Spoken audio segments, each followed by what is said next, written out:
By the time রুলটা হয়ে গেছে, রুলটা clear হয়ে গেছে, পরের বছর বোল আউট রাখবো। আর আমাদের দুটো টিম খেলেছে, এখানে মাঠের আউটফিল্ড কন্ডিশন খুবই খারাপ, কিন্তু আমি প্রদীপ স্যার কথা বলছিলাম, মুম্বাইতে যদি কেউ খেলে, মানে যদি মুম্বাই বেড়াতে যাও বোম্বেতে, তাহলে একদিন বা দুদিন মাঠে ওখানের মাঠগুলোয় খেলা দেখতে যেও। যদি বর্ষাকালে যাও দেখো তারাও ক্রিকেট খেলে, আমরা এখানে খেলি না।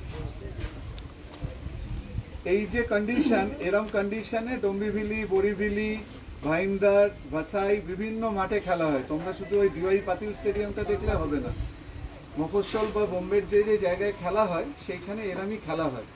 ঘাস আছে, বল মারলে যাচ্ছে না, কিন্তু খেলাটা হচ্ছে, পিচটাকে রাখার চেষ্টা করছে। তো আজকে আমাদের অনেক কিছু কমই ছিল, কিন্তু তা সত্ত্বেও সবাই মিলে যে মাঠে খেলেছো, এটা তোমরা নিজেদের কাছে নিজেরা, আমি খুব তোমাদেরকে থ্যাঙ্কস জানাই যে তোমরা খেলেছো, ইনজুরি কারুর হয়নি, দ্যাটস মোস্ট ইম্পর্টেন্ট। আমার নিজেরও ভয় ছিল, কাল যখন ম্যাচ করবার আগে রূপম আমাকে রাত্রিরে ফোন করেছিল, প্রদীপ স্যার ফোন করেছিল, বললাম চেষ্টা করছি যাতে করানো যায়, আউটফিল্ডে সত্যি করা যায় না, কিন্তু তোমরা যে ফিল্ডিং করেছো ইনজুরি হয়নি, ইটস ওকে।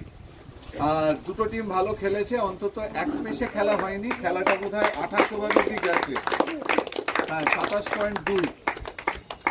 তো শুরুতে যাদেরকে স্মরণ করে আমরা সবসময় খেলাটা করি, মাঠটা যদি না থাকে, মাঠটা যদি তৈরি না করা হয়, তাহলে কিন্তু আমরা খেলতে পারি। The silent crusaders behind the scene, যারা গ্রাউন্ড স্টাফ, যারা মাঠটা করতে রেগুলার সাহায্য করে। তো আমাদের মধ্যে আছে তোমাদেরই এক দাদা, সে নিজেও ক্রিকেটটা খেলে, মোহাম্মদ কাইফ।